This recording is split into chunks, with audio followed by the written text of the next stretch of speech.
I saw my daughter-in-law, Ashley, throwing my granddaughter Isabella's baby blanket into the trash. I didn't think twice. I ran toward the dumpster and rescued it before it was too late. Thinking of Isabella, I grabbed that blanket and took it straight to my house. When I spread it out on the bed, my fingers touched something strange. There was something hard sewn inside the fabric, hidden between the layers of cotton. Curiosity washed over me like a cold shiver. I grabbed a pair of scissors from the drawer. My hands were shaking as I carefully opened the seam, tearing thread by thread. And when I saw what was hidden inside, I was in complete shock. I never imagined that something so small, so quiet, could contain such horror. Because what I found wasn't just an object. It was the evidence of a lie that had lasted for years. It was the truth about my son's death. It was the darkest secret my daughter-in-law had kept. And when I understood what it really meant, I knew my life would never be the same. Before continuing, please subscribe and tell me where you are watching this story from. Because what I am about to tell you is something that I still find hard to believe is real. My name is Eleanor, and I am 69 years old. I have lived alone in this house for 3 years, since the day I lost my only son. Matthew was only 32 years old when he died. It was in September, a Tuesday afternoon.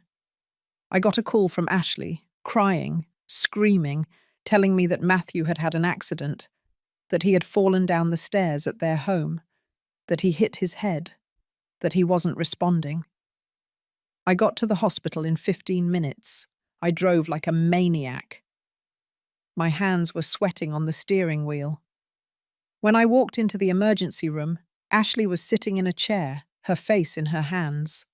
She was wearing a pearl grey dress. She had bloodstains on the sleeves. She saw me and ran toward me. She hugged me. She sobbed against my shoulder. I just wanted to see my son. I needed to see him. A doctor came out. He looked at us with that expression all doctors have when they are about to give bad news, and he said the words that destroyed my world. Matthew had died, severe head trauma. They couldn't do anything. I screamed. I cried. I collapsed on the cold hospital floor. Ashley held me. She told me everything would be all right, that Matthew would have wanted us to be strong, but nothing was all right. Nothing would ever be again. My husband had died 15 years ago from a heart attack, and now my son was gone too. Matthew was all I had left.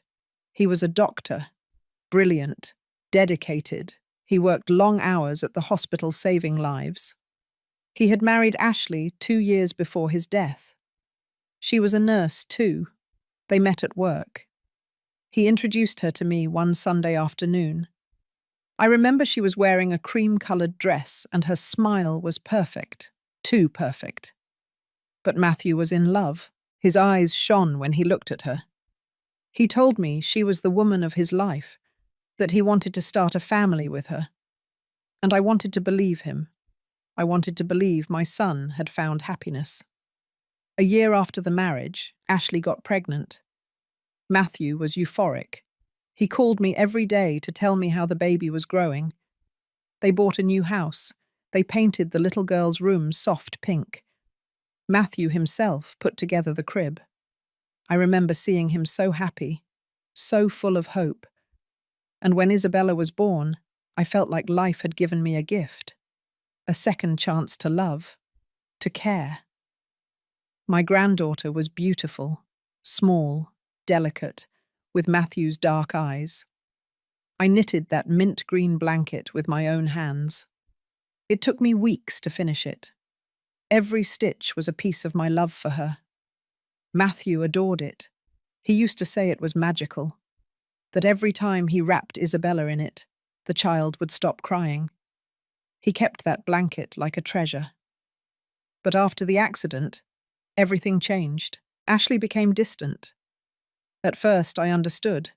She was grieving too. She had lost her husband too. She needed time, space. But the months passed, and she brought Isabella to see me less and less.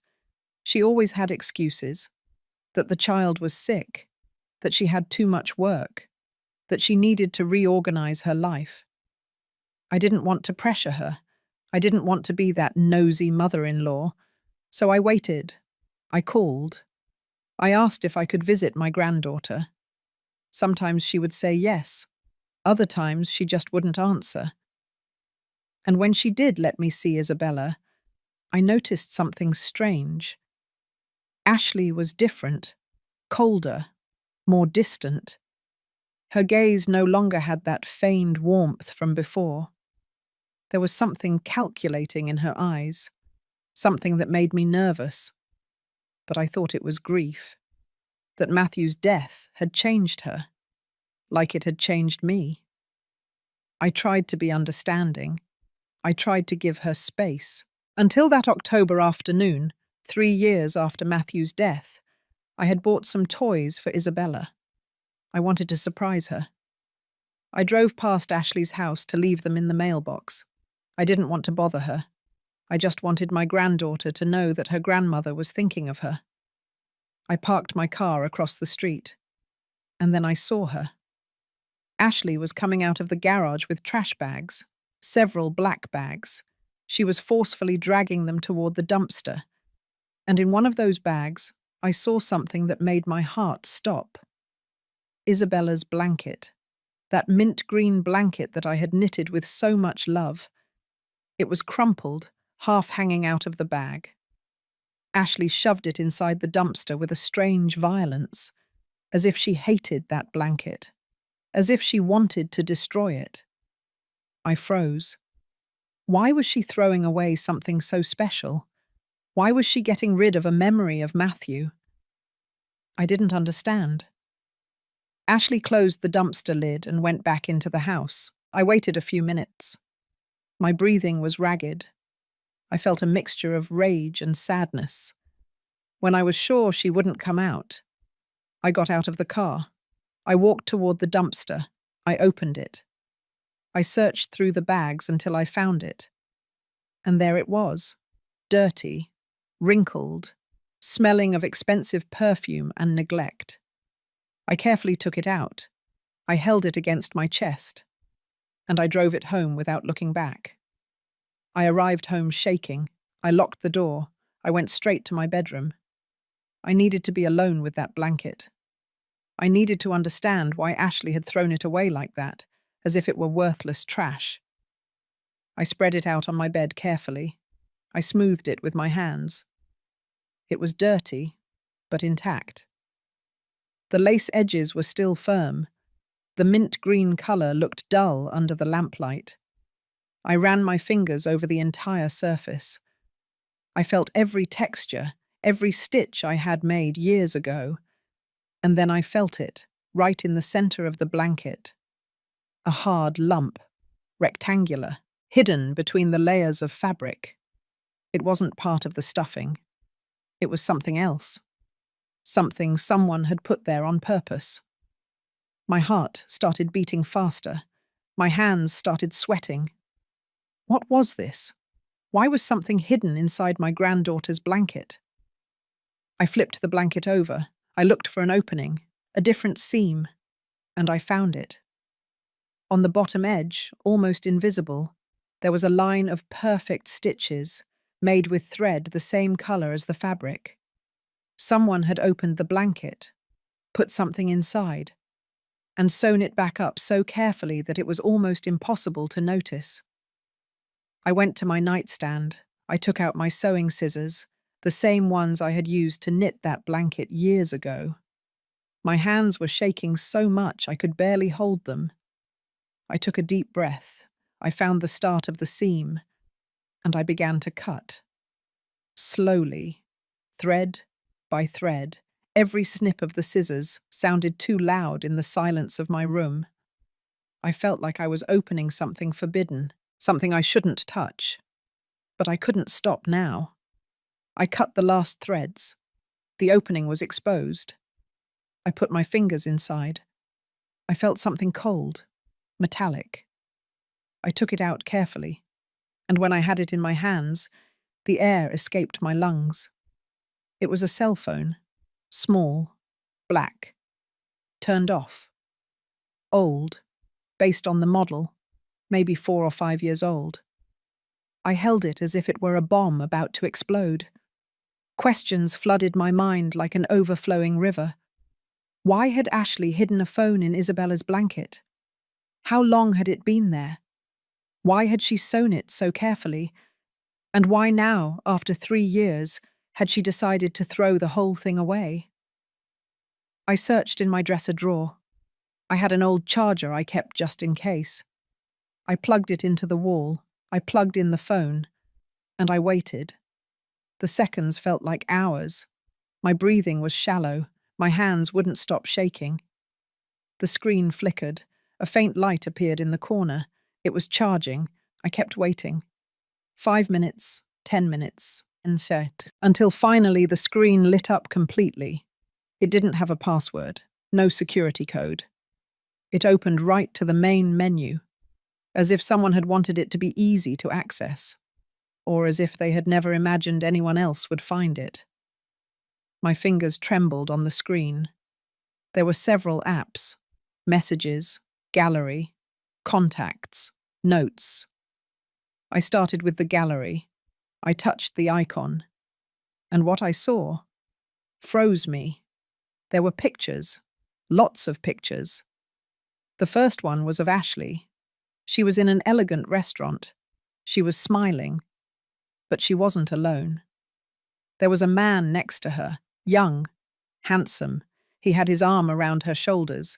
He was kissing her on the cheek. That photo had a date. It had been taken 4 years ago, when Matthew was still alive, when Ashley was still married to my son.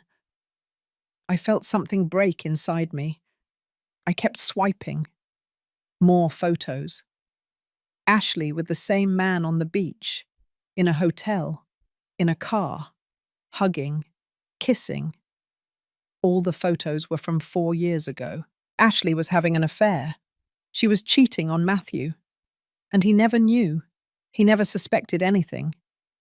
Tears started rolling down my cheeks.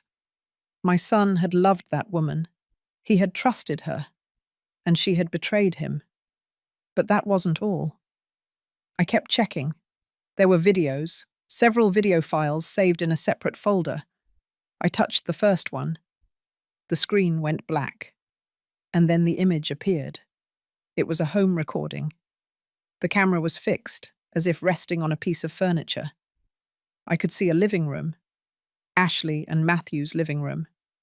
I recognized the grey sofa, the coffee table, the painting on the wall. And then they appeared. Ashley and that same man. They came in laughing. She was wearing a lavender dress. He held her waist. He kissed her. They fell onto the sofa. The scene was clear. Too clear. I stopped the video. I couldn't keep watching. I felt sick. But I needed to know more. I needed to understand what was going on. I opened the Messages app. There were long conversations between Ashley and a contact, saved only as H. I started reading. The messages were from 4 years ago. At first they were romantic. Ashley told him how much she loved him, how much she missed him, that she couldn't stand being away from him, that she hated having to pretend with Matthew. That name. Matthew. My son. She spoke of him as if he were a nuisance, as if he were an obstacle in her way. The messages continued. They became darker, more desperate. Ashley wrote to that man that she wanted to be with him, that she wanted a life together, but that Matthew wouldn't agree to a divorce, that he was too traditional, that he would never let her go. And then a message appeared that broke my soul. There has to be another way. I can't keep going like this. I need him to disappear. My hands dropped the phone. It fell onto the bed. My breathing stopped. I read that message over and over. I need him to disappear. It couldn't be true. I couldn't be reading what I thought I was reading. I picked up the phone again. I kept scrolling down the conversation. The man, SH, replied, "Don't say crazy things. Just wait. We'll find a way." But Ashley insisted, message after message, growing more desperate. "I don't want to wait anymore. I want to be with you now. Matthew is the problem. If he weren't here, we'd be free." And then a few days later, another message, this one even more chilling. "I talked to someone who can help us. I just need you to trust me." The man replied, worried. "What did you do? Who did you talk to?" But Ashley gave no details. She just said that soon everything would be resolved, that soon they would be free, that soon they could be together without hiding. The messages ended abruptly a week before Matthew's death. There were no more conversations after that date, as if they had both stopped using that phone, as if they had wanted to erase any trace. I got up from the bed. I walked around the room trying to process what I had just discovered. Ashley had planned something. She had talked about making Matthew disappear. And a week later, my son was dead. Had it really been an accident? Or had it been something else? The doctor's words echoed in my mind. Severe head trauma. Fall down the stairs. But now everything took on a different meaning. A horrible meaning. I picked up the phone again. I checked the notes. There was a single entry, written 2 days before Matthew's death. It said, "Tuesday, 3 o'clock in the afternoon. He will be alone. Everything has to look natural. An accident. No one can suspect." My legs gave out. I sat down on the bed. Tears ran uncontrollably down my face. My son hadn't died in an accident. My son had been murdered. And Ashley, the woman he had trusted, the mother of his daughter, had been part of it all. I couldn't sleep that night. I sat on my bed, the phone in my hands, reading and rereading those messages. Every word was a stab. Every sentence confirmed what my heart already knew, but my mind refused to accept. Matthew hadn't died in an accident. My son had been murdered. And the woman who swore to love him until death had planned everything. She had orchestrated his death as if it were something as simple as moving house or changing jobs. The tears had stopped. Only a deep emptiness remained in my chest. A black hole that swallowed everything. My memories of Ashley, the image I had of her. Everything had crumbled in a matter of hours. When the sun began to rise, I made a decision. I couldn't stay silent. I couldn't let Ashley continue to be free, walking around the world as if she hadn't done anything, raising Isabella with those blood-stained hands, the same hands that had planned to kill my son. But I needed help. I needed someone I could trust, someone who wouldn't think I was crazy, someone who would believe me. I thought about the police. But how could I show up with a phone I had taken out of the trash? How could I explain that I found it sewn into a blanket? I needed more than that. I needed to understand the whole story. I needed to know who that man was, that H that appeared in the messages, and I needed to know if they had actually gone through with their plan. I decided to call Gloria, my lifelong neighbor, a 65-year-old woman who had been my confidant since my husband died. She knew how to listen. She knew how to keep secrets. And above all, she knew me well enough to know that I wouldn't make up something like this. I dialed her number. She answered on the third ring. Her voice sounded sleepy. "Eleanor, are you okay? It's 6 o'clock in the morning." I took a deep breath. "Gloria, I need you to come to my house, now. It's urgent." There was a silence. Then I heard movement. "I'll be right there." She hung up. 15 minutes later, Gloria was knocking on my door. I opened it. She looked at me with concern. Her hair was pulled back in a quick ponytail. She was wearing a mustard-colored sweater over her pajamas. What happened? You look terrible. I stepped aside to let her in. I closed the door. I took her to my bedroom. I showed her the blanket spread out on the bed. The phone was still connected to the charger, and I started telling her everything. I told her how I saw Ashley throwing the blanket away, how I rescued it, how I found the hidden phone, and what I had discovered in it. Gloria listened in silence. Her face went from surprise to horror. When I finished talking, she picked up the phone. She checked the photos, the videos, the messages, the note, everything. Her hands were shaking too. When she looked up at me, there were tears in her eyes. My God, Eleanor, this is evidence of murder. I nodded. I know, but I can't just go to the police. I need more proof. I need to know who that man is. I need to understand everything before I take the next step. Gloria sat on the bed. She thought for a moment. What if we look on Ashley's social media? Maybe that man appears in her contacts. It was a good idea. I took out my laptop. I opened Facebook. I searched for Ashley's profile. It wasn't locked. I could see everything. Her photos, her posts, her friends. I started reviewing her contacts list. There were hundreds of names, too many to check one by one. Gloria leaned over my shoulder. Look for men whose name starts with H. That was the contact in the phone, right? I nodded. I filtered the search. Several names appeared: Henry, Harold, Hugh, Horace, Herbert. I started opening each profile. I was looking for the face of the man in the photos, the one who was with Ashley in those compromising images. I checked Henry. It wasn't him.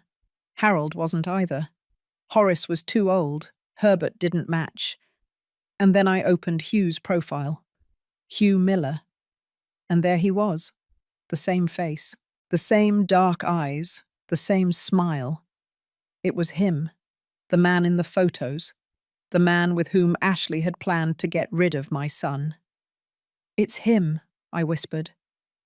Gloria looked at the screen. Are you sure? I went back to the phone. I compared the photos. There was no doubt. It was the same man.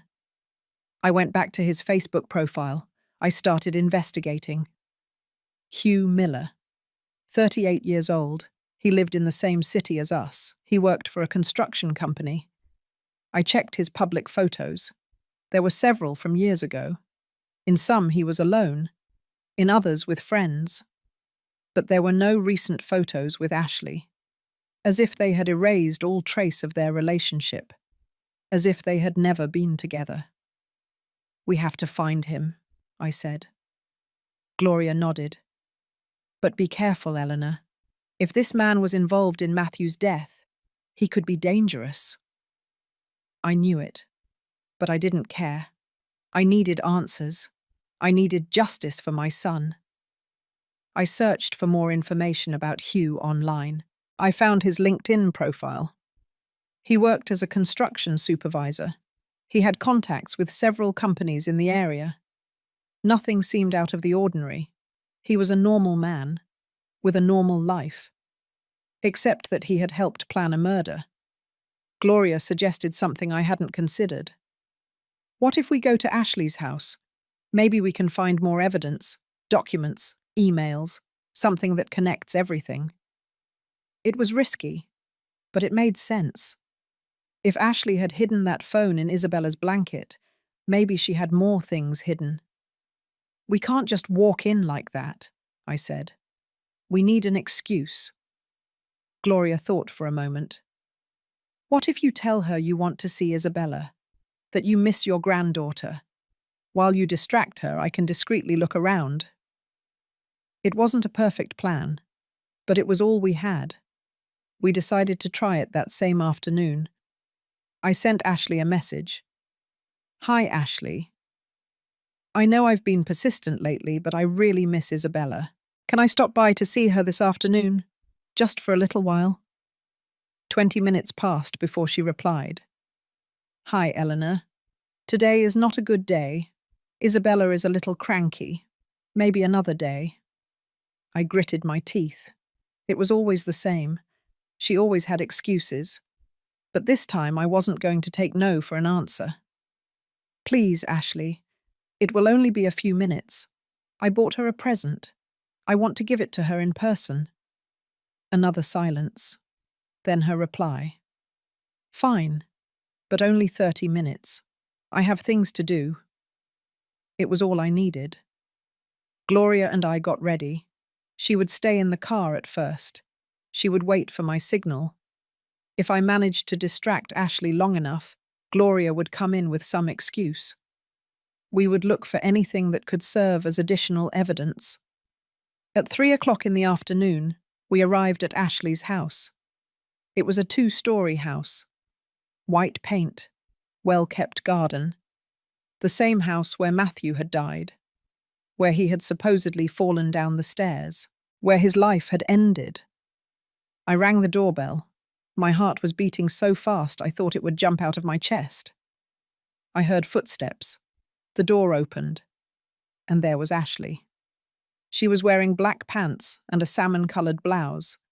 Her hair was perfectly styled, her makeup impeccable, as always.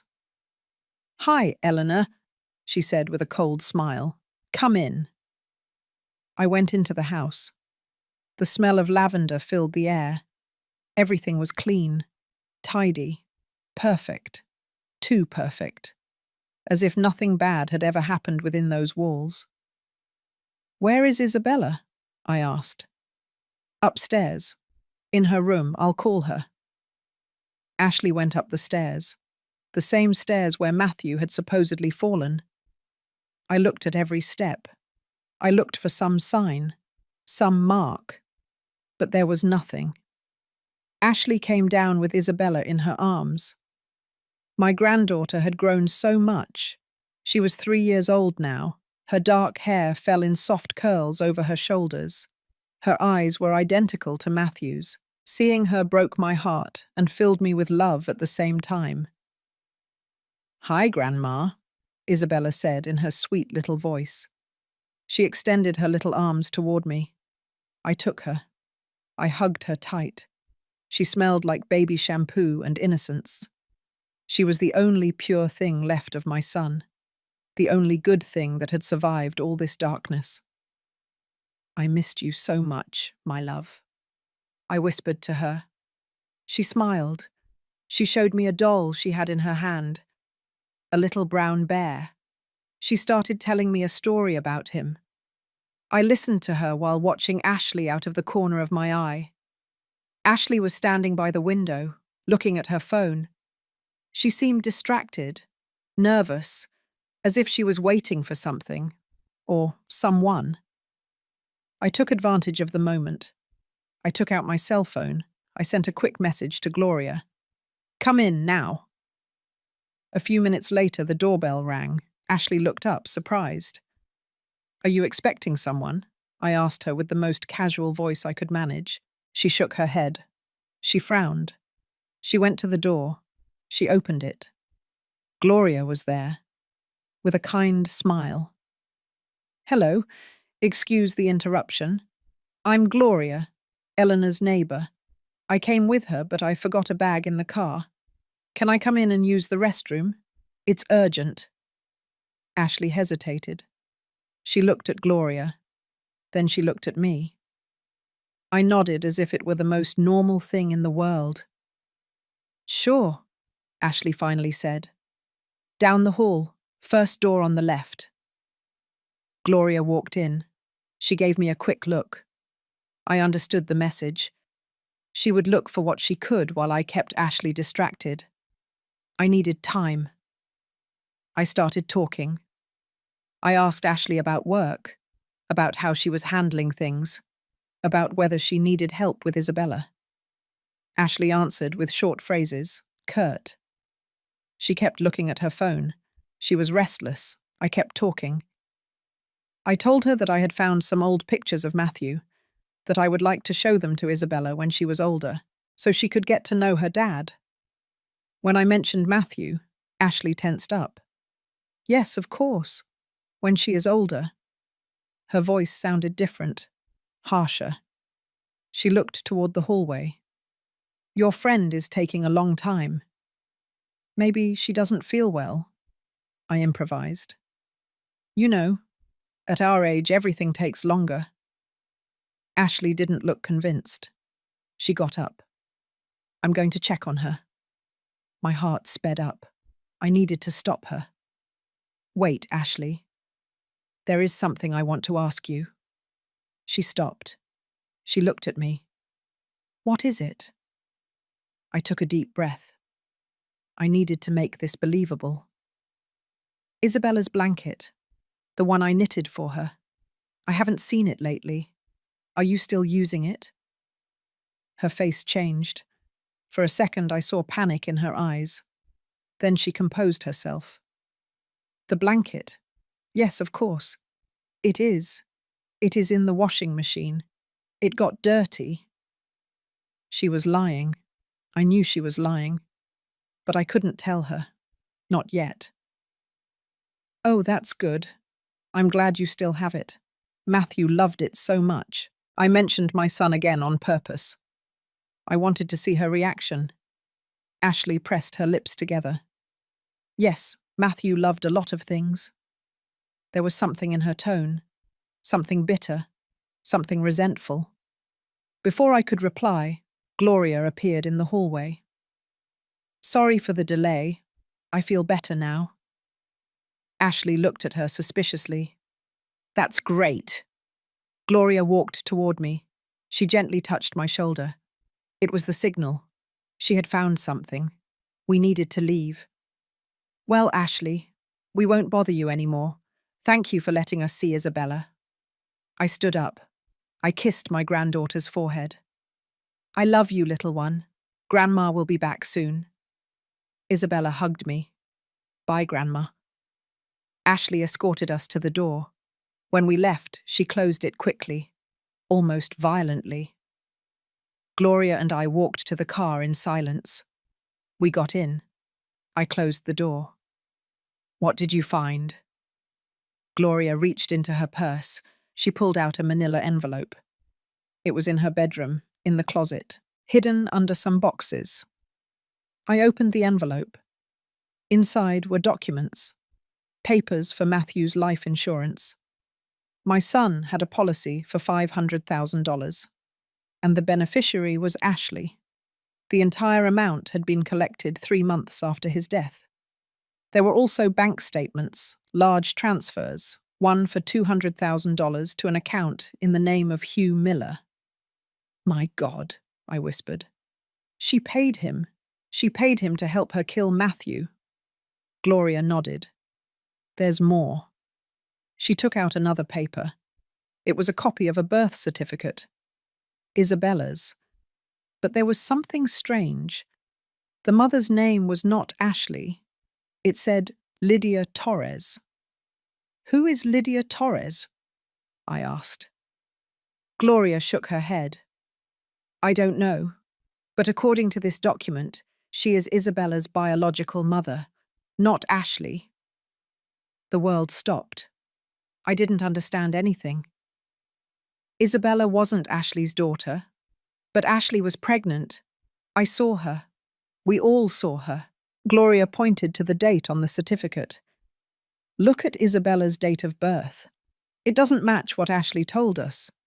There is a difference of 2 months. I checked the certificate. Gloria was right. According to that document, Isabella had been born months before Ashley had announced. This doesn't make sense. Did Ashley fake a pregnancy? Did she steal a baby? I don't know, Gloria said. But we need to find Lydia Torres. She is the key to all this. I went back home with Gloria. We sat in the living room.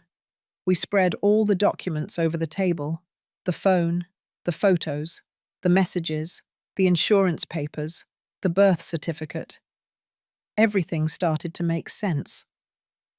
Ashley had planned Matthew's murder to get the insurance money. She had used Hugh to do it. She had paid him with part of the money. But there was also another story, the story of Lydia Torres and Isabella. "We need to search for information about Lydia," I said.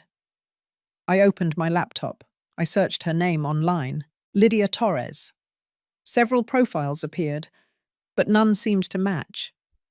I added the city to the search. And then I found something, a local newspaper article from 4 years ago. The headline read, "Young Mother Missing. Family asks for help locating Lydia Torres." There was a photo, a 23-year-old girl, long hair, sad eyes. According to the article, she had disappeared, leaving behind her 2-month-old baby. "Isabella," I whispered. "Lydia disappeared and left Isabella." Gloria read the article over my shoulder. Or maybe she didn't leave her. Maybe Ashley made her disappear. The idea chilled my blood.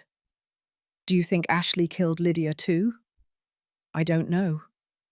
But think about it. Ashley needed a baby to complete her perfect family facade with Matthew. Maybe she met Lydia. Maybe she took advantage of her. And when she no longer needed her, she got rid of her.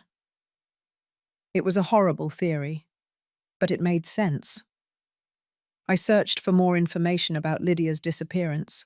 I found another article, more recent, from 6 months ago. Remains of missing young woman found, identified as Lydia Torres. They had found her body in an abandoned lot outside the city. The investigation was closed. Cause of death, head trauma, the same cause as Matthew. It couldn't be a coincidence. "Ashley killed her," I said with a trembling voice. "She killed Lydia to keep Isabella. And then she killed Matthew to keep the money." Gloria took my hand. "Eleanor, this is too big. We need to go to the police, now."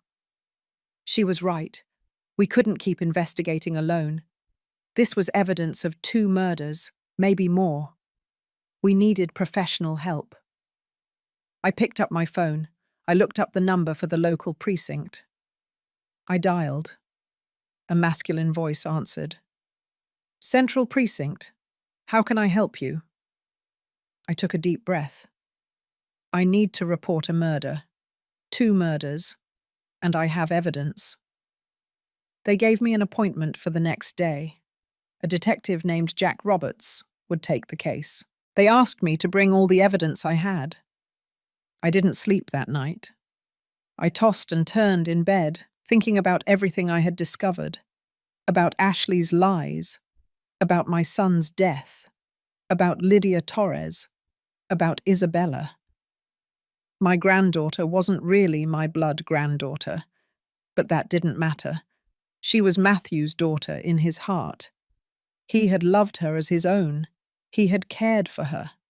And now that child was in the hands of a murderer, in the hands of the woman who had killed her real mother and her adoptive father. I couldn't allow Ashley to continue with her. I had to get Isabella out of that house. I had to protect her. But first, I needed the police to believe my story. I needed them to investigate, to arrest Ashley, to seek justice. At 9 o'clock in the morning, Gloria and I arrived at the precinct. It was a grey building, cold. It smelled like old coffee and paper. A receptionist greeted us. We told her we had an appointment with Detective Roberts. She made us wait in a small room. 15 minutes later, a man about 45 years old appeared. Tall, short hair with greying temples, penetrating eyes. He was wearing a beige shirt and dark pants. "Mrs. Eleanor?" I nodded. "I'm Detective Jack Roberts. Come in, please." He led us to his office, a room full of filing cabinets and folders. There were photos on the walls. Solved cases, I supposed. We sat down across from his desk. He settled into his chair. He took out a notepad. Tell me everything from the beginning. I took a deep breath, and I started talking. I told him about Matthew's death, about how Ashley had said it was an accident, about the blanket I saw in the trash, about the hidden phone, the photos, the messages, the videos, the note about the plan. I showed him everything. The phone, the insurance documents, the bank transfers to Hugh Miller, Isabella's birth certificate, with Lydia Torres's name, the articles about Lydia's disappearance and the discovery of her body. Detective Roberts listened in silence. He took notes. He reviewed each document carefully. He looked at the photos on the phone. He read the messages.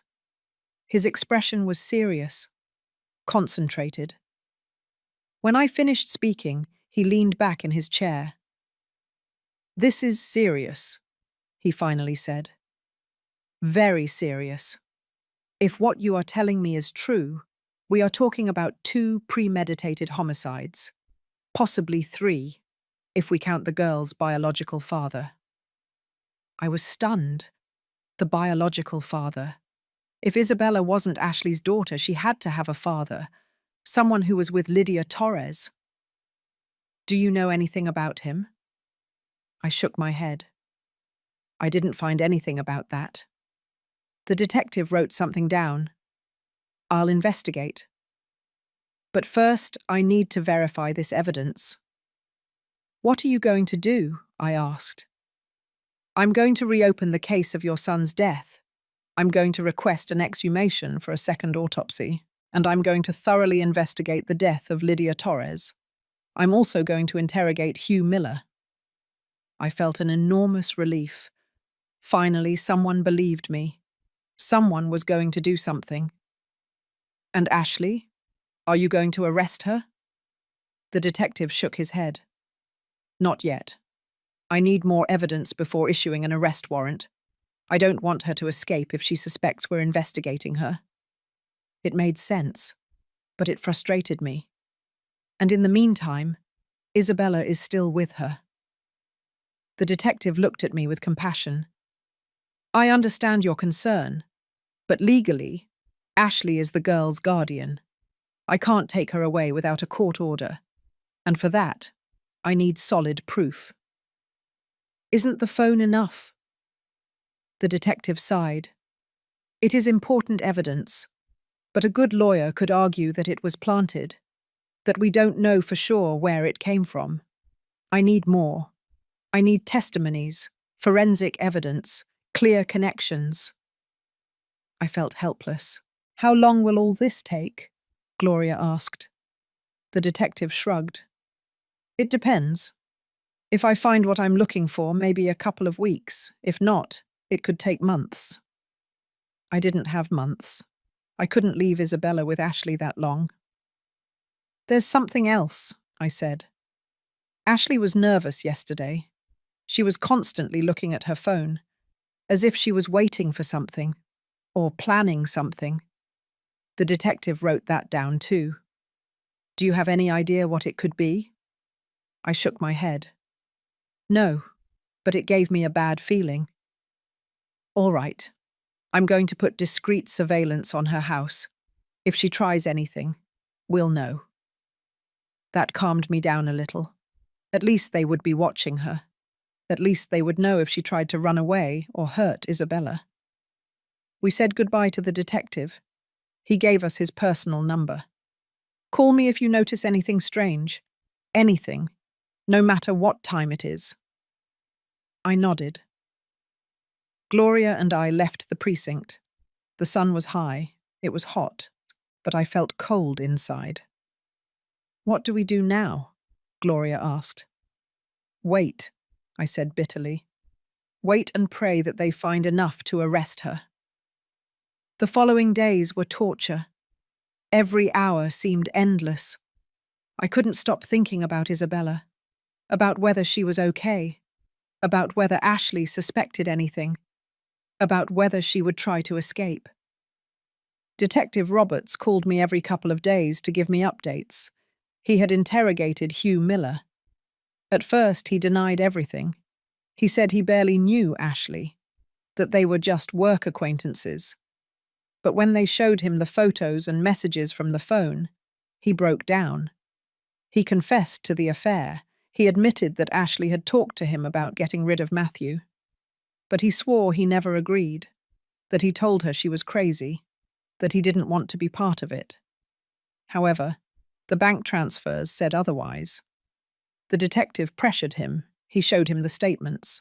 The $200,000 that Ashley had sent him 3 months after Matthew's death. Hugh couldn't explain it.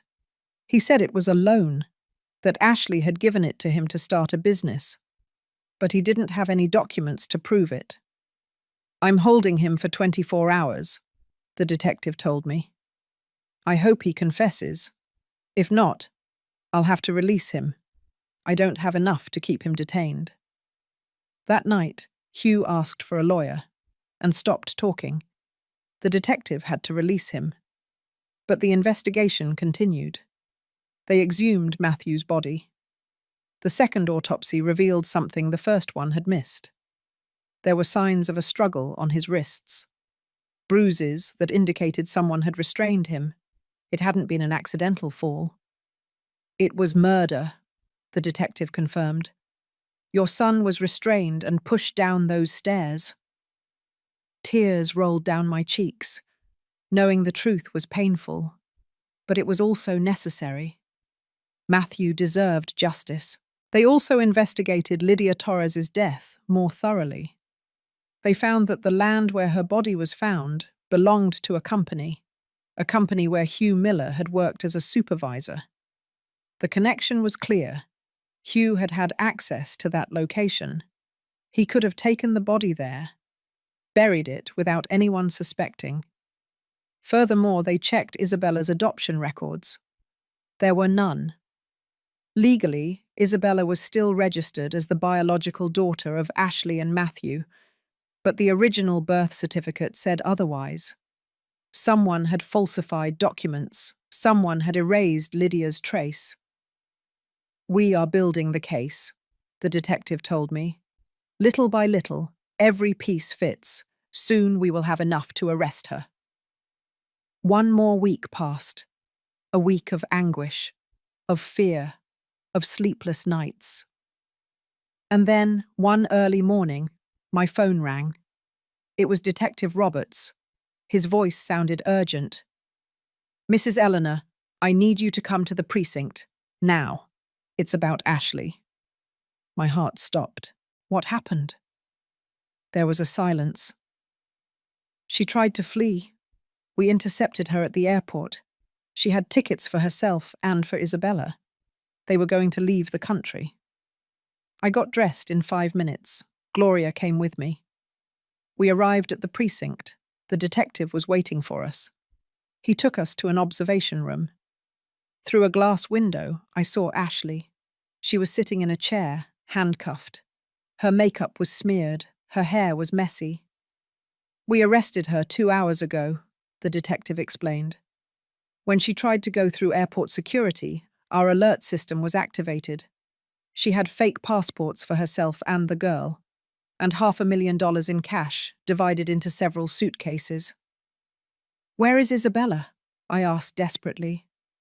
"She's with social services. She's fine. Scared, but fine.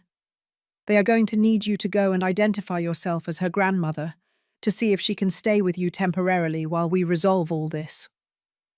I couldn't believe what I was hearing. Isabella was safe, away from Ashley, and I could have her with me, protect her as I should have done from the beginning. "I want to see her. Now." The detective nodded. "Of course. But first I need you to see this."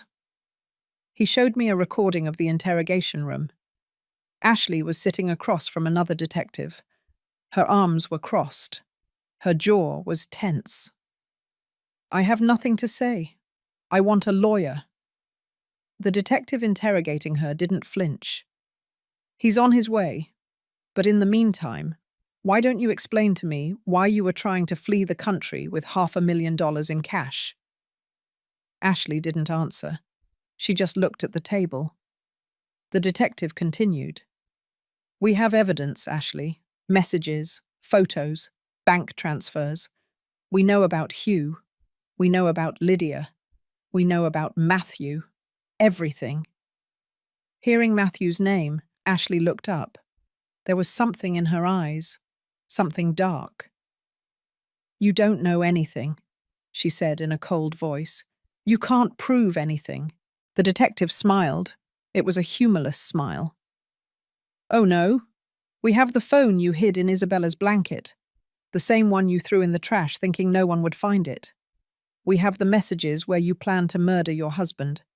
We have the transfers to Hugh Miller. Ashley turned pale. That phone. How? She stopped. She realized she had said too much. The detective leaned forward. Your mother-in-law found it. Eleanor. The woman from whom you snatched her son. The woman who is now going to keep Isabella while you rot in prison. Ashley's expression changed, from panic to fury. That meddling old woman. I knew I shouldn't have let her near the girl. I knew she was snooping. That's why I wanted to leave. That's why I needed to disappear before it was too late. Disappear? How did you make Lydia Torres disappear?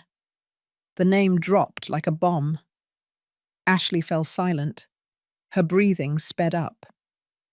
I don't know who you're talking about. The detective took out a photo. He put it on the table. It was Lydia, young, smiling, alive. Lydia Torres, Isabella's real mother, the girl who disappeared 4 years ago. The same one we found dead in a lot that belongs to the company where your accomplice Hugh worked. Ashley closed her eyes.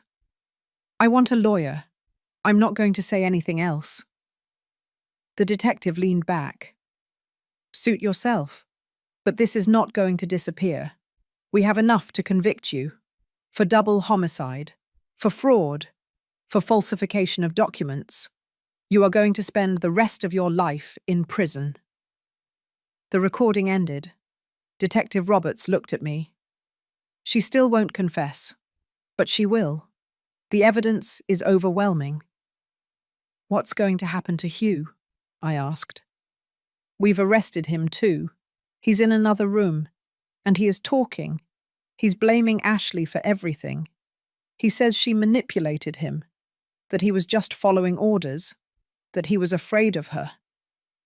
I wasn't surprised. Cowards always look out for themselves. Tell me what else Hugh said.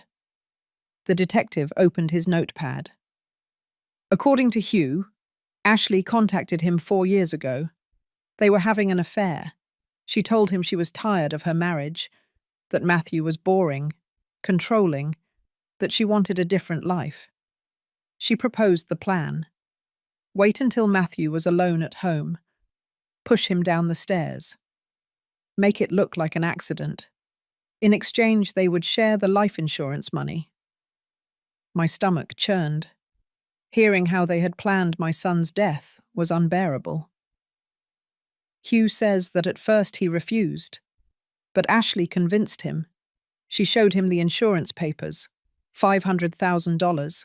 She promised him $200,000 for himself, and a life together after everything was over. Gloria, who had been silent, spoke. What about Lydia? What did Hugh say about her? The detective turned a page. That's where the story gets darker. According to Hugh, Ashley met Lydia at the hospital where she worked. Lydia was a patient. She had come in for pregnancy complications. She was alone. No family, no resources. Ashley saw an opportunity. She befriended Lydia. She offered her help. She told her she could stay at her house after the baby was born. Lydia accepted. She had no one else. My hands were shaking. Ashley planned everything from the beginning. She wanted to keep the baby. The detective nodded. Exactly. According to Hugh, Ashley lied to Matthew. She told him she was pregnant. She wore loose clothing. She faked symptoms. Matthew never suspected. When Lydia gave birth, Ashley took the baby. She told Matthew that she had given birth at home, that everything had happened very quickly. And Lydia? What happened to her? My voice was trembling. The detective took a deep breath. Hugh says Ashley gave her something, a drug, so Lydia couldn't resist.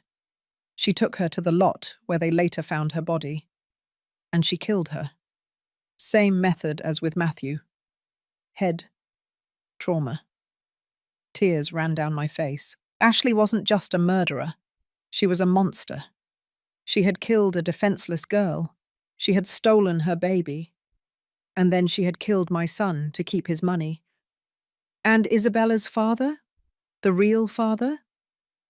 According to the records we found, Lydia never registered the father.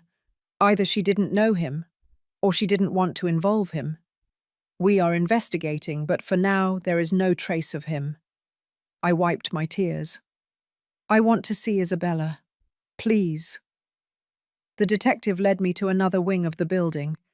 There was a waiting room with toys. A social worker was there. And in a corner, playing with coloured blocks, was my granddaughter. Isabella, I whispered. She looked up. She saw me. And she ran toward me.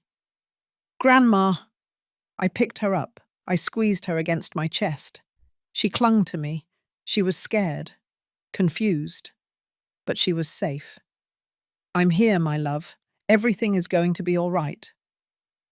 The social worker approached. Mrs. Eleanor, I'm Mary. I work with Child Protective Services. Detective Roberts explained the situation to me.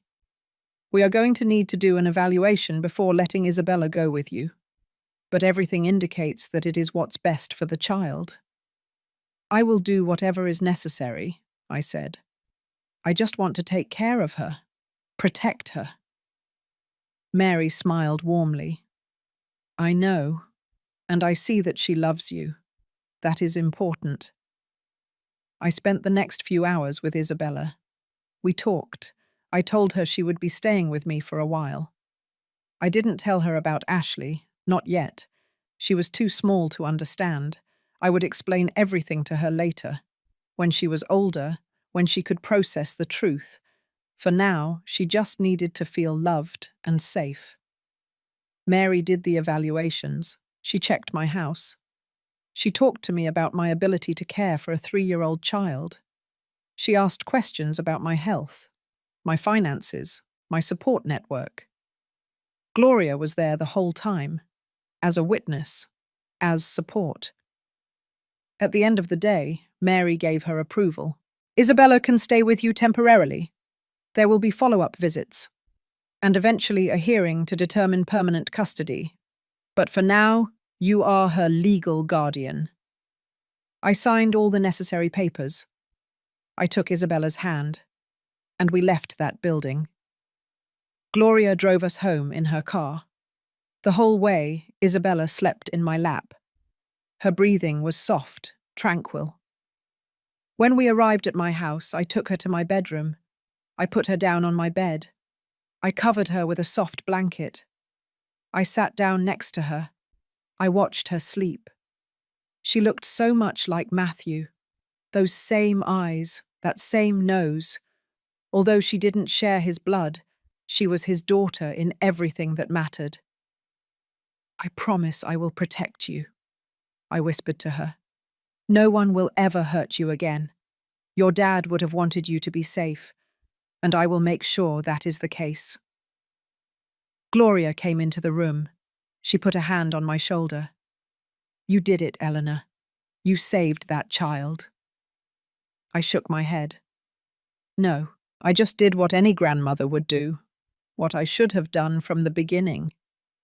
Gloria sat down next to me. Don't blame yourself. You couldn't have known what Ashley was capable of. Maybe she was right, but the guilt still gnawed at me. If I had been more attentive, if I had questioned more things, if I hadn't trusted so much, maybe Matthew would still be alive, maybe Lydia too. What's going to happen now? Gloria asked. Detective Roberts is going to keep building the case.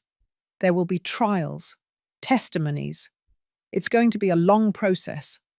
But Ashley is going to pay for what she did. And Hugh, too. Gloria nodded. Good. They deserve it. The following months were a whirlwind.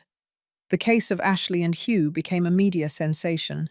Newspapers talked about the killer nurse, the woman who had killed her husband, and the biological mother of her daughter for money. Cameras camped outside the precinct whenever there was a hearing. I tried to keep Isabella away from all of it. I enrolled her in preschool. I bought her new clothes, toys. I fixed up a room for her in my house. I painted the walls a soft yellow. I filled the room with stuffed animals and books. I wanted her to feel at home, to forget the horror she had lived through. But the nights were difficult. Isabella had nightmares. She would wake up crying, calling for her mum. And I didn't know what to tell her. I couldn't tell her that her mum was in prison, that her mum had killed her dad, that her mum wasn't really her mum. I just hugged her. I sang her songs. I told her she was safe, that I would always take care of her. Little by little, the nightmares became less frequent. Isabella started smiling more, playing, being a normal child.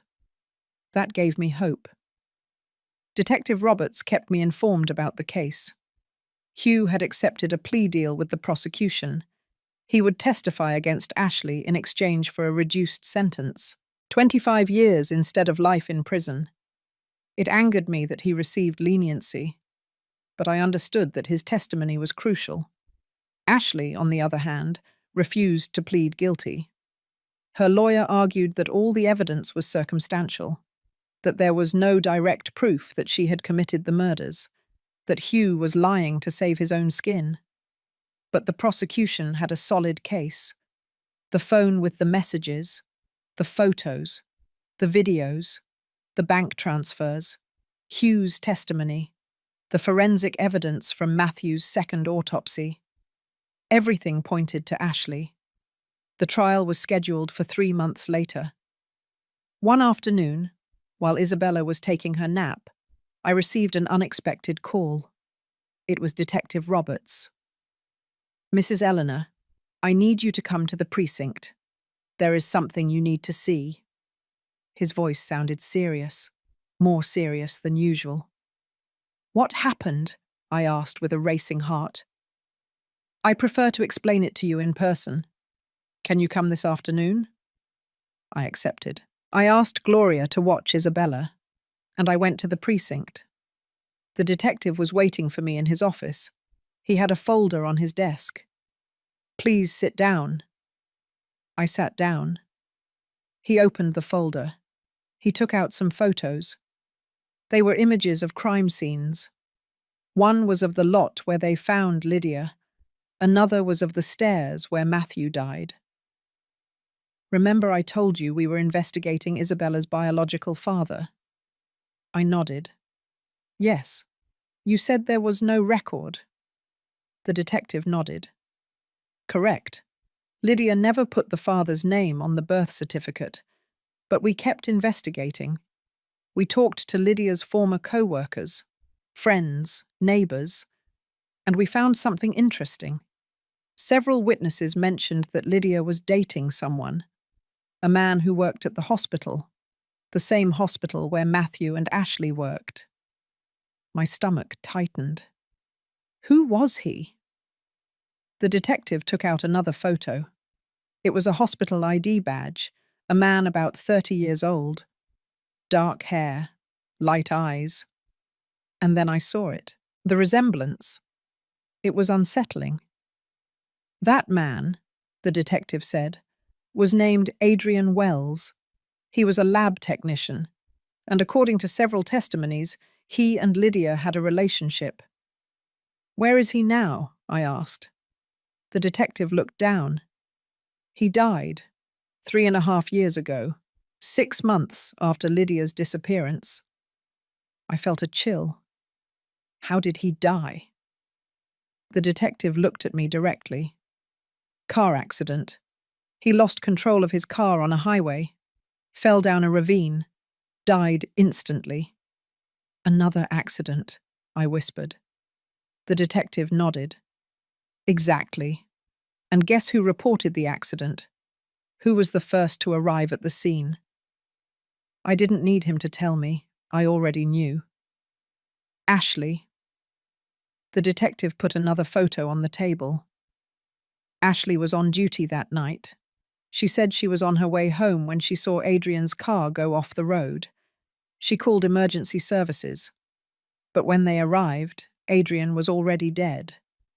We believe she killed him too. The detective took a deep breath. We have no proof. The case was closed as an accident. But now, with everything we know, we are reopening the investigation. There are too many coincidences. First, Lydia disappears. Then Adrian dies. Then Matthew dies. All connected somehow. All dead in circumstances that Ashley could have manipulated. My hands were trembling. How many people did she kill? How many lives did she destroy? The detective closed the folder. I don't know yet, but we're going to find out. I'm going to review every case, every suspicious death connected to Ashley in the last 5 years. If there are more victims, we will find them. I left the precinct in a state of shock. Ashley wasn't just a murderer. She was a serial killer, meticulous, calculating. She had eliminated anyone who stood in her way. Lydia because she had the baby Ashley wanted. Adrian because he was the baby's father and could claim her. Matthew because he had the money she needed. I went back home. Gloria was waiting for me in the living room. What happened? You look pale. I told her everything. About Adrian. About the possibility of more victims. Gloria put her hands over her mouth. My God, it's worse than we thought. I couldn't sleep that night. I stayed awake thinking about all of Ashley's victims. About Lydia. About Adrian. About Matthew. About how many other people might have been her victims. About how much pain she had caused. And about how I had been so blind, so close to her for years, without seeing who she really was. The next morning, Detective Roberts appeared at my house unannounced. He had more news. We found something else. We checked the medical records at the hospital where Ashley worked. There were 3 suspicious deaths of patients under her care in the last 4 years. All were elderly. All died of cardiac arrest. At the time, nothing was suspected. It was attributed to complications of old age. But now we are exhuming the bodies, looking for traces of medication that could have induced the arrests. I felt dizzy. Are you saying Ashley killed her own patients? The detective nodded. It's a possibility. If the analyses confirm that they were poisoned, then we would be talking about at least 6 victims, possibly more. Why would she do it? What did she gain by killing those elderly people? The detective took out another folder. Money. It was always about money. 2 of those patients modified their wills shortly before they died. They left significant donations to the hospital. Ashley had been very kind to them, very attentive. She gained their trust. And then, mysteriously, the money from those donations disappeared. It never reached the hospital. It was diverted to phantom bank accounts. We are tracking those accounts. And all of them have a connection with Ashley or with Hugh. I couldn't believe what I was hearing. Ashley had built a criminal empire. She had killed, stolen, lied, and all with a perfect smile and elegant dresses. No one had suspected. No one until I found that phone. There's something else, the detective said. Hugh is cooperating more than expected. He says Ashley has hidden documents, evidence she kept as insurance, in case Hugh ever betrayed her. She wanted to have something to threaten him with. What kind of documents? The detective leaned forward. Bank records, contracts, even videos. Hugh says Ashley recorded him helping her with Matthew's murder, that she has those recordings hidden somewhere. Where? The detective shook his head. Hugh says he doesn't know, that Ashley never told him, but he thinks they might be in her house, in some hiding place only she knows about. My mind worked fast.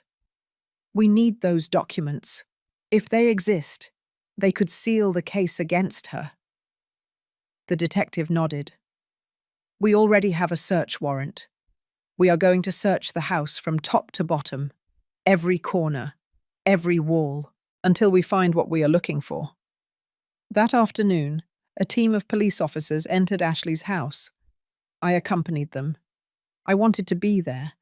I wanted to see them dismantle her perfect life piece by piece. They searched everything. The drawers, the closets, they lifted rugs, they knocked on walls looking for hidden compartments. And after 4 hours, one of the officers yelled from the basement, "I found something." We ran down. The officer had moved an old bookshelf. Behind it was a safe built into the wall, small, discreet. "We need to open it," the detective said. They brought in a specialist. He opened the safe in 20 minutes, and inside we found a treasure trove of evidence. There were external hard drives, USB drives, folders with documents, printed photos. Everything was meticulously organized, every file labeled, every document in its place. It was Ashley's personal archive, her record of crimes. "It's as if she wanted to remember everything," the detective said while reviewing the documents. "As if she was proud of what she had done." Among the files were videos of Ashley and Hugh planning Matthew's murder, videos of Ashley confessing everything on camera, as if she was documenting her crimes for posterity. In one of the videos, Ashley spoke directly to the camera. Her voice was cold, devoid of emotion. "If anyone is watching this, it means I made a mistake, that I got caught. But I want you to know that I don't regret anything. I did what I had to do. I eliminated obstacles. I took what I deserved. Matthew was weak. Lydia was a means to an end. Adrian was a risk. The elderly were opportunities. I feel no remorse.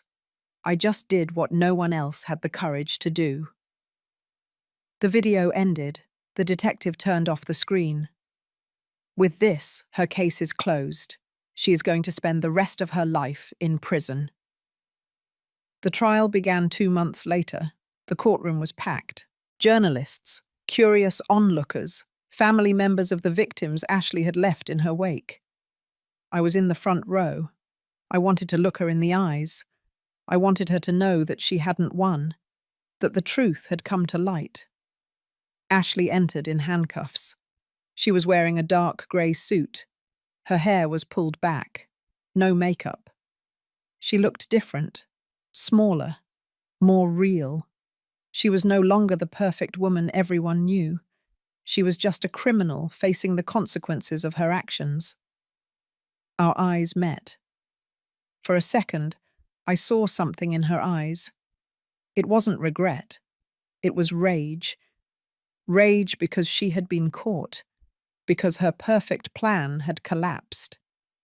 She looked away. She sat down next to her lawyer, and the trial began. The prosecutor was a woman in her 40s, firm, direct. She presented the case with precision. She showed the photos, the messages from the phone, the videos from the safe, the forensic testimonies. Every piece of evidence was like a nail in Ashley's coffin. Hugh testified. He entered the courtroom in shackles. He looked broken, gaunt. He started speaking in a trembling voice.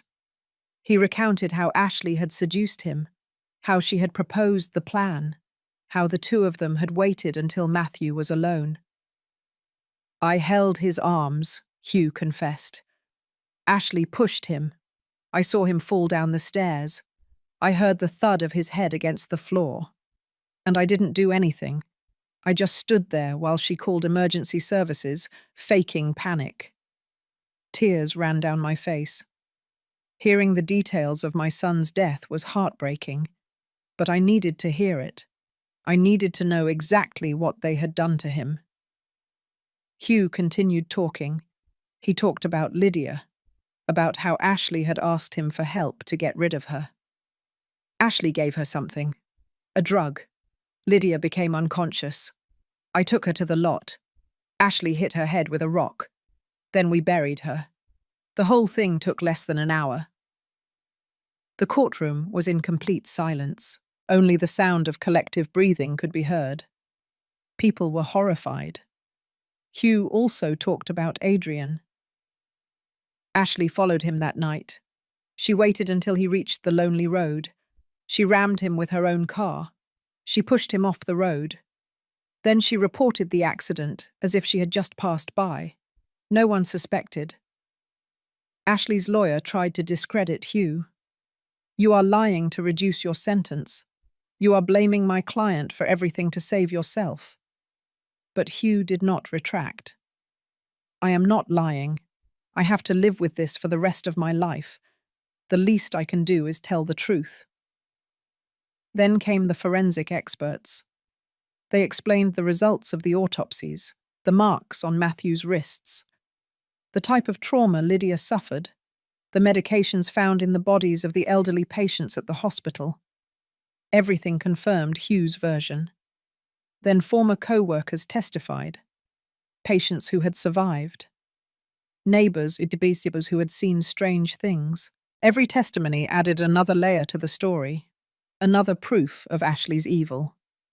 The trial lasted 3 weeks. Finally, the time for closing arguments arrived. The prosecutor stood before the jury. "Ashley is not a person who made a mistake. She is not someone who acted on impulse. She is a predator, calculating, cold. She killed at least 6 people, maybe more, and she did it without remorse. She destroyed families. She ruined lives. She stole a baby from her real mother. She murdered her own husband. And all for money, for ambition, because she believed she deserved more than she had. She does not deserve compassion. She deserves justice. She deserves to spend the rest of her life paying for what she did." Ashley's lawyer tried to create doubt. "The evidence is circumstantial. My client has been the victim of a campaign against her. Hugh Miller is the real culprit. He is using Ashley as a scapegoat. You cannot convict someone based on the words of a confessed criminal." But it didn't work. The jury deliberated for 6 hours. When they returned, the tension in the room was palpable. The judge asked for the verdict. The jury foreman stood up. "In the case of the murder of Matthew Stone, we find the defendant guilty. In the case of the murder of Lydia Torres, we find the defendant guilty. In the case of the murder of Adrian Wells, we find the defendant guilty. In the cases of the 3 elderly patients at the hospital, we find the defendant guilty. Guilty on all counts." I looked at Ashley. Her face showed no emotion. She didn't cry. She didn't scream. She just sat there, as if none of this mattered to her, as if she had accepted her fate a long time ago. The judge spoke. "Ashley Wilson has been found guilty of 6 counts of first-degree murder. I sentence her to 6 consecutive life sentences, without the possibility of parole." The courtroom erupted in murmurs. I could only close my eyes. It was the end. Ashley would never leave prison. She would never harm anyone again. Justice had been served. But I didn't feel joy, only a deep emptiness, because none of this would bring Matthew back. After the trial, Detective Roberts approached. "Justice," he said simply. I nodded. "Yes, but at what cost?" He put a hand on my shoulder. "You saved Isabella. That's what's important. You gave her a chance to have a normal life, a life without lies." He was right. Isabella was what mattered now. She was my reason for continuing. I went back home. Gloria was waiting for me with Isabella. My granddaughter was playing with her dolls. When she saw me, she ran toward me. "Grandma, where were you?" "I had something important to do, my love. But I'm done now. Now I'm here with you." I hugged her tight. She smelled like cookies and happiness. She was all I needed. The following days were calmer. The media circus began to fade. People found other stories to tell. I focused on Isabella, on giving her the childhood she deserved. I took her to the park. We read stories before bed. We baked cookies together. Little by little, she started calling me Mum. At first it surprised me. Then I realized it was natural. I was the only maternal figure she had now. "Is it okay if I call you Mum?" she asked me one night. She was 4 years old already. She was lying in her bed. I was stroking her hair. "Of course, my love. You can call me whatever makes you feel comfortable." She smiled. "Mum, Grandma." I laughed. "Mum, Grandma." She nodded. "Because you're my grandma, but you're also like my mum." My heart melted. "I like it. Mum, Grandma sounds perfect." I kissed her on the forehead. "Now sleep. Tomorrow we'll go to the zoo." The months passed. They turned into years. Isabella grew up. She started elementary school. She made friends. She learned to read, to write. She was a brilliant child, full of life. Sometimes I saw Matthew in her gestures, in her smile, and that gave me peace. Gloria continued to be my confidant, my support. We had dinner together every week. We talked about everything, about Isabella, about life, about how we had survived all that. "You are stronger than you thought," she would tell me. "You saved that child.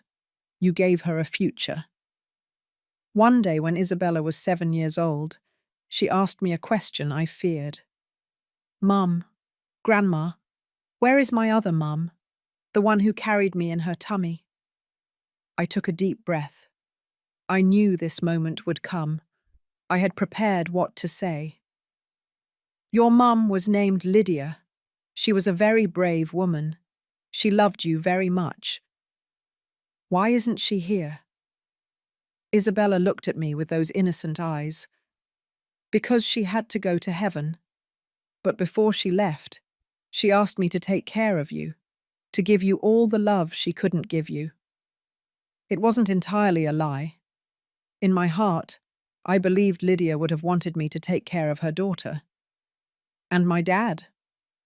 Another difficult question. "Your dad is in heaven too. His name was Matthew. He was my son, and he would have loved you with all his heart." Isabella thought for a moment. "Then you are my real grandma, from my dad." I nodded. "Yes, my love, I am your real grandma." She smiled. "I like it, because then we are connected, by the heart." I hugged her. Exactly by the heart. I decided not to tell her about Ashley. Not yet. Maybe when she was older, when she could understand. Years later, when Isabella turned 16, I told her the whole truth. She deserved it. We cried together. She asked questions. She processed the information. It was difficult. But in the end, she told me something I will never forget. "Thank you for saving me, for giving me a life." "You saved me too," I replied. "You gave me a reason to keep going after losing your dad." We hugged, and I knew that we had healed together, that despite all the pain, all the darkness, we had found light. The blanket that had caused everything was still stored in my closet. I had washed it, repaired it. Sometimes I would take it out. I would look at it. I remembered how a small object had uncovered so many secrets. how it had been the catalyst for discovering the truth. Today, Isabella is 21 years old. She is studying medicine at college. She wants to be a pediatrician. She says she wants to help children like her. Children who have been through difficult situations, who need someone who understands them. I am so proud of the woman she has become. Sometimes I wonder what would have happened if I hadn't seen Ashley throwing that blanket in the trash, if I hadn't rescued it, if I hadn't found the phone. Ashley would still be free. Maybe she would have killed more people. Isabella would be growing up under the care of a murderer. But fate had other plans. That October afternoon, 18 years ago now, something urged me to act. Something bigger than me. Maybe it was Matthew. Maybe it was Lydia, guiding me from wherever they were, making sure their daughter was safe. Gloria is still my best friend. She is 83 years old now. I am 87. We meet every afternoon for tea. We talk about old times, about how we survived that nightmare, about how we built a new life after the horror. "Do you ever think about her?" Gloria asked me one afternoon. I knew who she was referring to. Ashley. "Sometimes," I admitted. "I wonder if she ever felt anything, any remorse, any guilt." Gloria shook her head. "People like her don't feel. They just calculate. They just take." She was right. Ashley had never shown regret, not even in prison. According to what Detective Roberts told me years ago, she still insisted that she hadn't done anything wrong, that she had only taken what was due to her, that the world owed her more than it had given her. Hugh, on the other hand, did show remorse. He wrote letters asking for forgiveness, to the victims' families, to me. I never responded. I couldn't forgive someone who had helped kill my son, but at least he had the decency to admit his guilt, to try to atone for his sins. He died in prison 5 years ago, a heart attack. He was only 53 years old. When I found out, I felt nothing, neither relief nor sadness, only indifference. It was a closed chapter in a story I preferred to forget. Ashley is still alive, serving her 6 consecutive life sentences in a maximum security prison. Isabella once asked me if I wanted to visit her, to see the woman who had killed her father, who had stolen her childhood. I flatly refused. I don't need to see her, I don't need her explanation. All I need is to know that she is where she should be, paying for what she did. Isabella respected my decision. She also had no interest in meeting Ashley. For her, that woman was a ghost of the past, someone who existed only in stories, in warnings about what human evil is capable of. Her real family was me. It was Gloria. It was the friends she had made, the people who truly loved her. A few months ago, Isabella brought me something, a gift, wrapped in lavender paper. "Open it," she told me with a smile. I unwrapped the package carefully. Inside was a blanket, new, hand-knitted, mint green in colour, exactly the same as the one I had made so many years ago. "I made it myself," Isabella said. "I learned to knit. I wanted to recreate the blanket that united us, the one that saved my life." Tears streamed down my face. I hugged her tight. "It's perfect. It's the most beautiful thing anyone has ever given me." That night, I spread the new blanket on my bed. Next to it, I took the old blanket out of the closet, the one I had kept all these years. I compared them. They were almost identical. But this new one had no hidden secrets. It had no pain sewn into its fibers. It only had love. Pure love from a granddaughter to her grandmother. "You know," Isabella told me while we were having dinner, "I've been thinking about Lydia, about my biological mum. I wish I could have met her." I took her hand. Me too. From what I gathered, she was a good person.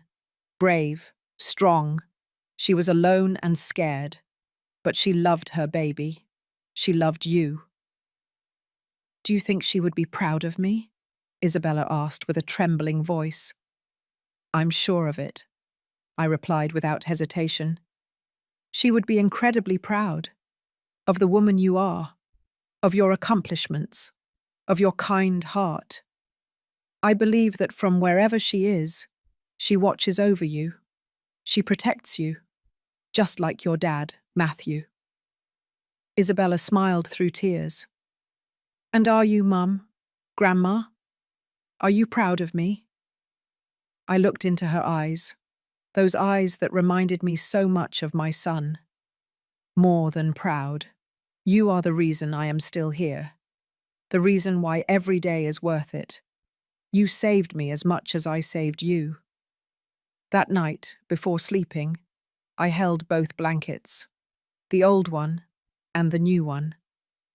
I thought about the entire journey, the pain, the losses, the secrets I had discovered, the justice I had achieved, and the love I had found in the midst of the darkness.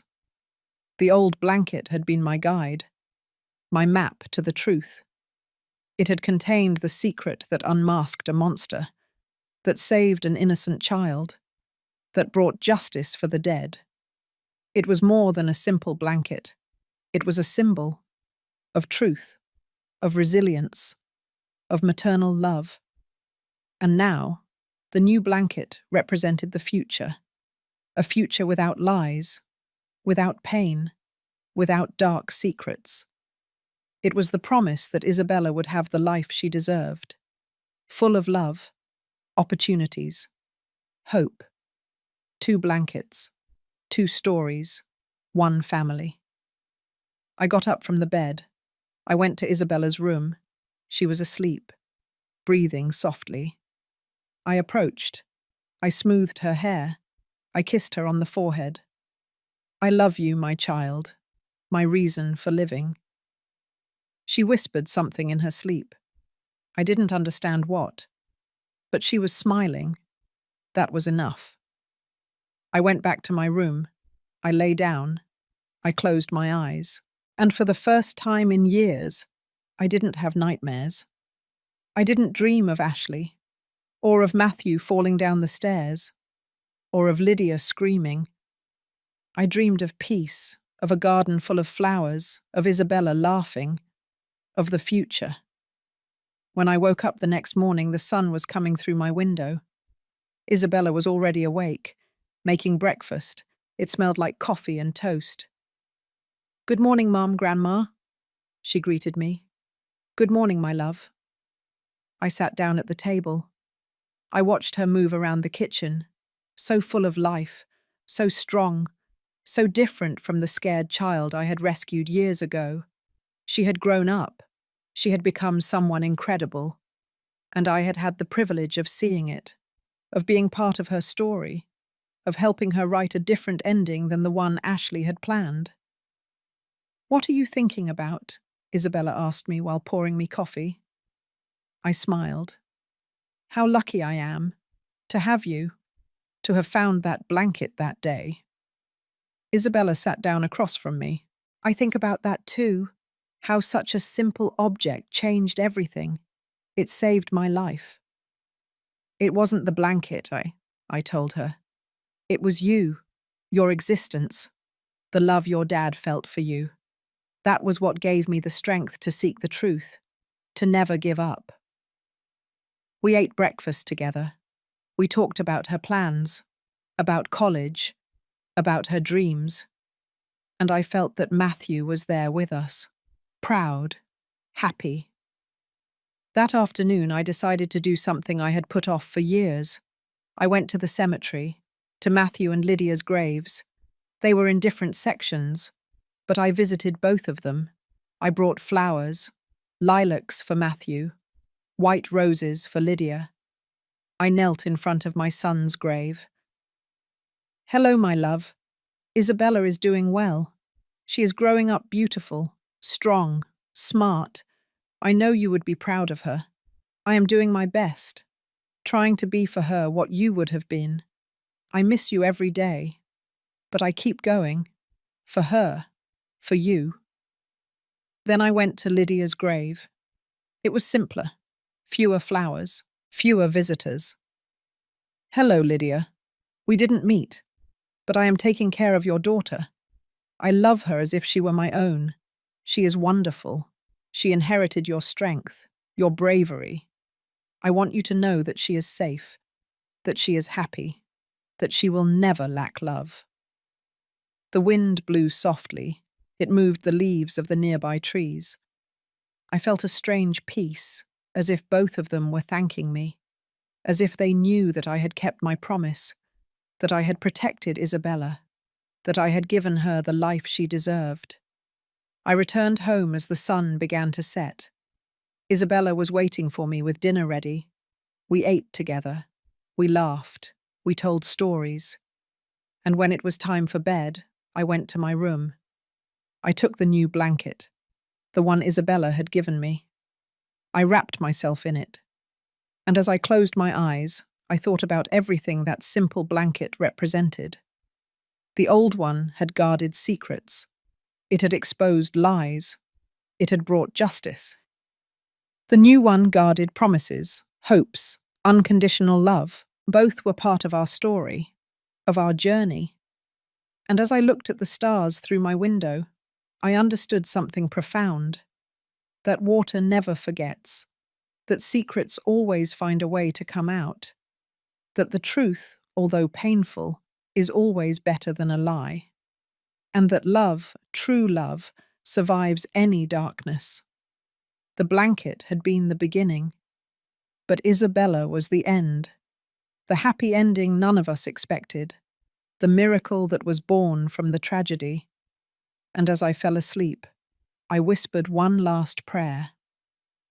For Matthew, for Lydia, for Adrian, for all of Ashley's victims. Rest in peace. Your sacrifice was not in vain. Isabella lives. Isabella thrives. And that is all that matters.